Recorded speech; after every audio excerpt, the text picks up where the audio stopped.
ACB पर control को लेकर केजरीवाल और जंग में खुला नया मोर्चा। सीएम के चहेते अफसर की जगह एलजी ने नए अफसर को सौंपी कमान, 8 इंस्पेक्टर्स भी शामिल। एलजी ने केजरीवाल सरकार की पसंद एसएस यादव की एसीबी प्रमुख पद से छुट्टी की। दिल्ली पुलिस के जॉइंट कमिश्नर को बनाया एसीबी का मुखिया। उपराज्यपाल के फैसले पर केजरीवाल सरकार ने जताया कड़ा एतराज। डिप्टी सीएम मनीष सिसोदिया ने ट्वीट कर इसे साजिश करार दिया। आम आदमी पार्टी की प्रवक्ता आशुतोष ने उपराज्यपाल पर निकाली भड़ास, कहा यह तो खुलेआम गुंडागर्दी है। नहीं, ये तो खुलेआम अगर हम कहें तो किसी गुंडागर्दी से कम नहीं है। जिस तरीके से अपॉइंटमेंट किया गया है, जिसमें ना तो दिल्ली की सरकार से बातचीत की गई, ना उनसे पूछताछ की गई है। आशुतोष का बयान, सीएनजी फिटनेस स्कैम में उपराज्यपाल की भूमिका संदिग्ध, परेशान एलजी जांच को रोकना चाहते हैं।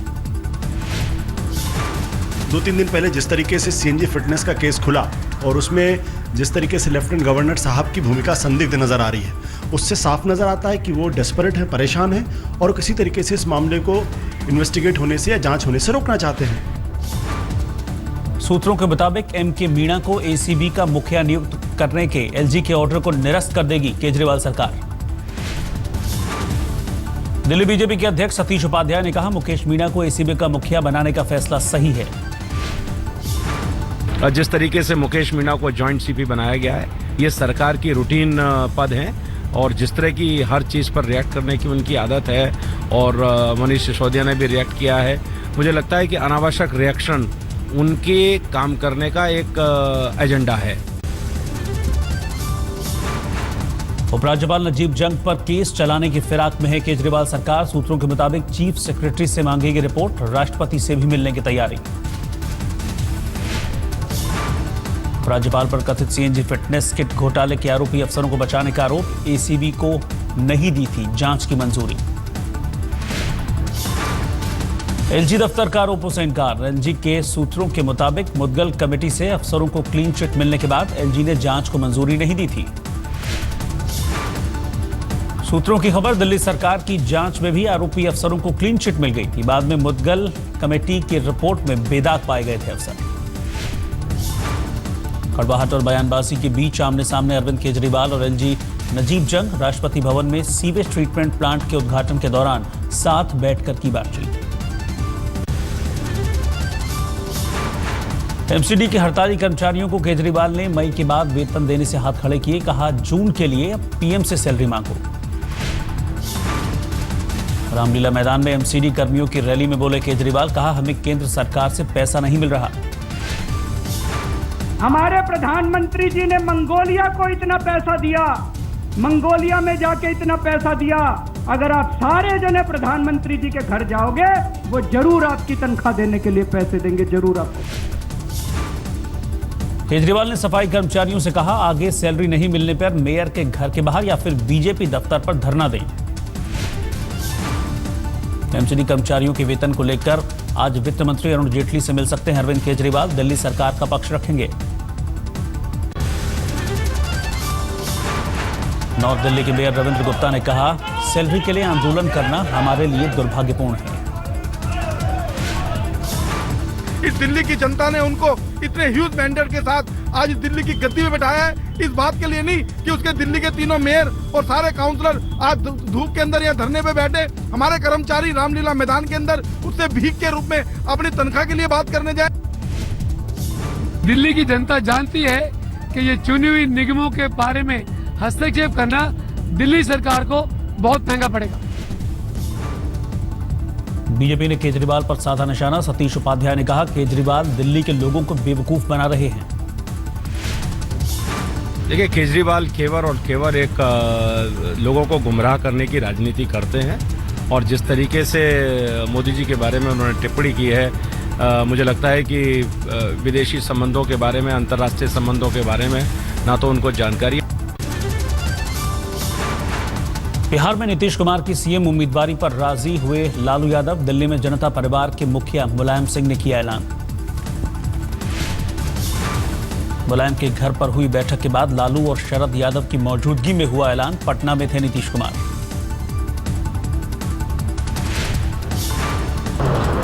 और नीतीश कुमार जी मुख्यमंत्री के उम्मीदवार होंगे बिहार से। आरजेडी के मुखिया लालू प्रसाद यादव ने कहा, सांप्रदायिक ताकतों के खिलाफ लड़ने के लिए कोई भी बलिदान देने को तैयार। कि हमारा सीधा निशाना सांप्रदायिकता है, ये खाज और खुजली और कोड़ है देश के लिए, कम्युनलिज्म। आरजेडी प्रमुख लालू प्रसाद यादव ने कहा, मुझे और मेरे परिवार को सीएम पद में कोई दिलचस्पी नहीं कि भाई हम उम्मीदवार नहीं हैं और कोई आदमी नहीं है हमारे घर में भी। जब होगा, होना होगा, जब समय आएगा देखा जाएगा। कांग्रेस ने नीतीश के सीएम पद की उम्मीदवारी का समर्थन किया, कहा बिहार के लिए अच्छा होगा। आज के समय में हम लोगों ने उनको मदद भी किया है और हम लोगों ने अपना समर्थन भी उनको दिया है। वो एक अच्छे मुख्यमंत्री हैं और भविष्य में एक अच्छे मुख्यमंत्री हो सकते हैं। नीतीश कुमार जी को सीएम तो लालू जी ने पहले ही मान लिया है। नीतीश जी मुख्यमंत्री हैं, उस सरकार को समर्थन दे रहे हैं लालू जी, कांग्रेस पार्टी भी समर्थन दे रही है। वो आपस में झगड़ रहे थे क्योंकि उन्होंने खुद स्वीकार किया कि बीजेपी से अकेले लड़ने की ताकत उनके पास नहीं है। बिहार के पूर्व सीएम जीतन राम मांझी ने कहा, नीतीश का दोबारा सीएम बनना बिहार के लिए दुर्भाग्यपूर्ण होगा और उनको पुनः मुख्यमंत्री के रूप में नामित किए हैं। आश्चर्य लगता है, लेकिन हम यही कहना चाहते हैं कि वो बड़ा बुरा दिन आएगा जिस दिन नीतीश कुमार बिहार का पुनः मुख्यमंत्री। मांझी ने कहा, जिस पार्टी के साथ नीतीश का गठबंधन होगा वो हमारा नंबर 1 दुश्मन होगा। बीजेपी में भी सीएम पद को लेकर शुरू हुई जंग। गया से बीजेपी विधायक प्रेम कुमार ने खुद को बताया सीएम के लिए काबिल उम्मीदवार।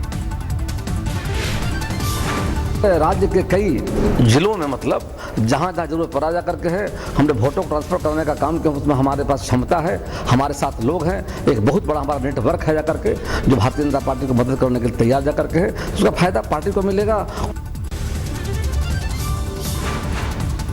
बीजेपी को रोकने के लिए नीतीश इस बार बिहार में करेंगे हाईटेक प्रचार। मोदी की प्रचार टीम के सदस्य रहे प्रशांत किशोर अब नीतीश के कैंपेन की जिम्मेदारी संभालेंगे।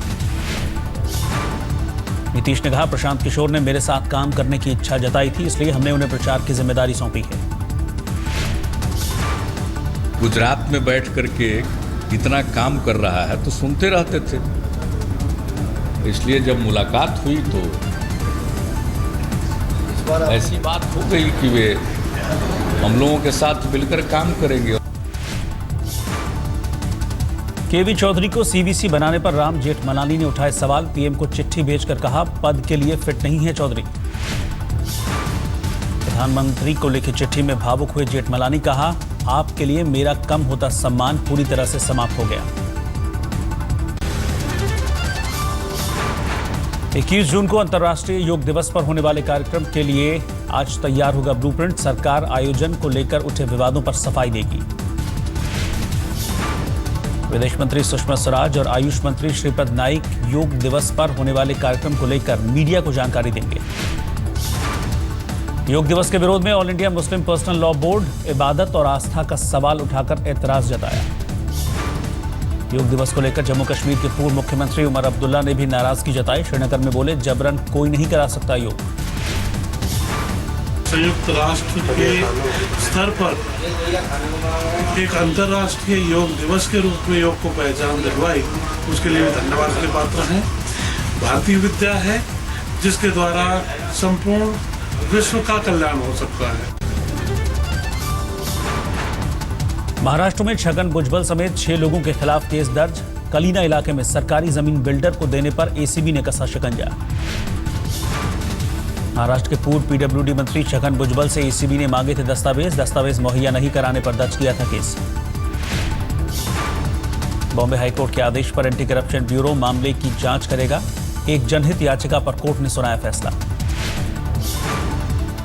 आम आदमी पार्टी की पूर्व नेता अंजलि दमानिया ने कहा, एसआईटी ने कार्रवाई करने में देरी की। We are very happy that this is the first step. यहाँ से आगे अभी चार्जशीट भी होंगे और मेरे ख्याल से एनफोर्समेंट डायरेक्टरेट तो डेफिनेटली उनको नहीं छोड़ेंगे। ऑडियो स्टिंग के आरोपों में घिरे आंध्र के सीएम चंद्रबाबू नायडू ने तेलंगाना के सीएम केसीआर को दी चेतावनी। कहा, अगर मैंने अपनी आंखें खोल दी तो आपके लिए मुसीबत खड़ी हो जाएगी। टीआरएस के नेता बी विनोद ने कहा, चंद्रबाबू ने जनसभा में फोन टैपिंग की बात कबूली। इससे साफ होता है कि उन्होंने टीआरएस के सदस्य से बात की। चंद्रबाबू नायडू ने अलग तेलंगाना बनाने के लिए कांग्रेस अध्यक्ष सोनिया गांधी की गद्दार से तुलना की। कहा, इटली के राष्ट्रीय दिवस के दिन आंध्र का बंटवारा किया। कांग्रेस ने चंद्रबाबू नायडू का इस्तीफा मांगा। कहा, टेप से पता चलता है कि नायडू की कथनी और करनी में कितना फर्क है। जिस प्रकार से वो जो टेप निकला है और जो कांग्रेस ने और हमने सबने मांग की है कि सबसे पहले बात चंद्रबाबू नायडू जी ने इस्तीफा देना चाहिए और तहकीकात है इसकी इन्वेस्टिगेशन होनी चाहिए। और सोनिया गांधी ने कांग्रेस शासित राज्यों के मुख्यमंत्रियों की आज बैठक बुलाई है। इस बैठक में राहुल गांधी के साथ मनमोहन सिंह भी मौजूद रहेंगे। बैठक में कांग्रेस शासित राज्यों में मोदी सरकार के खिलाफ मुहिम चलाने के लिए रणनीति बनेगी। केंद्र पर हमले की तैयारी में कांग्रेस।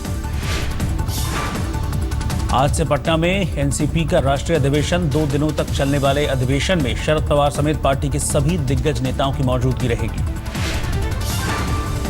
एनसीपी के राष्ट्रीय अधिवेशन में मौजूदा राजनीतिक हालात पर चर्चा होगी। बिहार विधानसभा चुनाव को लेकर भी रणनीति बनाई जाएगी।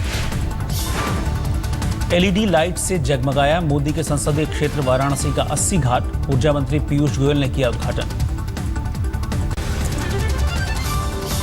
अब और आसान हो जाएगी 4 धाम की यात्रा। केदारनाथ, बद्रीनाथ, गंगोत्री, यमुनोत्री की सड़क को डबल लेन करने की योजना। केंद्रीय परिवहन मंत्री नितिन गडकरी ने कहा, डबल लेन परियोजना पर दशहरे से शुरू होगा काम। 3 साल में पूरा हो जाएगा निर्माण।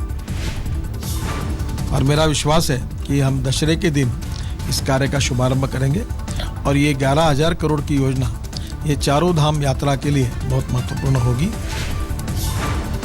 अब समुद्री जहाजों को भारत में मिलेगी लाइट हाउस की ऑनलाइन सुविधाएं। जहाजरानी मंत्री नितिन गडकरी ने की सेवा की शुरुआत।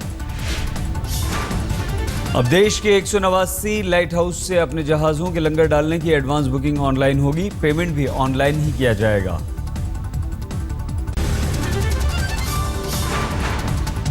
दिल्ली में एक बार फिर से दिखा रफ्तार का कहर। मेट्रो फीडर बस ने स्कूटी पर सवार युवक को कुचला। युवक की मौके पर मौत। युवक की मौत से गुस्सा है लोगों ने फीडर बस को किया आग के हवाले। भीड़ को काबू में करने के लिए पुलिस ने किया लाठीचार्ज। मध्य प्रदेश के होशंगाबाद में एक प्रेमी जोड़े को दी गई तालिबानी सजा। घर से भागने पर दोनों के शरीर को गर्म लोहे की सलाखों से दागा। गांव के दबंगों ने प्रेमी जोड़े को जूतों की माला पहनाकर पूरे गांव में घुमाया। घायल प्रेमी जोड़े को अस्पताल में भर्ती कराया गया। कोयम्बटूर में सरकारी अस्पताल ने इलाज के लिए भर्ती 60 साल के मरीज को जबरन निकाला। दोबारा अस्पताल में भर्ती होने पर तोड़ा दम। मामला गरमाने के बाद अस्पताल के 3 कर्मचारी सस्पेंड। आगरा में सेक्स रैकेट का पर्दाफाश। पुलिस ने 2 जगहों पर छापे मारकर 10 लड़कियों को मुक्त कराया। रिहा कराई गई लड़कियों में 5 नेपाल की रहने वाली। पुलिस के अनुसार सभी को दलालों ने बहला फुसलाकर इस काम में लगाया था। झारखंड के पलामू में 4 कुख्यात नक्सलियों की गिरफ्तारी। भारी मात्रा में हथियार बरामद। मुरादाबाद में आर्थिक तंगी के चलते एक परिवार के 4 सदस्यों ने जहर खाकर आत्महत्या की। सभी की हालत नाजुक, अस्पताल में भर्ती। त्रिपुरा में गरीबी से बेहाल आदिवासी दंपत्ति ने 4500 में किया नवजात बच्चे का सौदा। एनजीओ की मदद से बच्चे को छुड़ाया गया।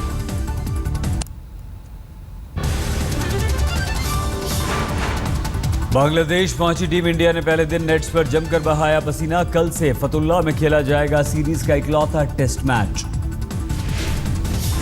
नेट्स पर टीम के डायरेक्टर रवि शास्त्री ने निभाया कोच का किरदार। चेतेश्वर पुजारा को बताई फुटवर्क की खामियां।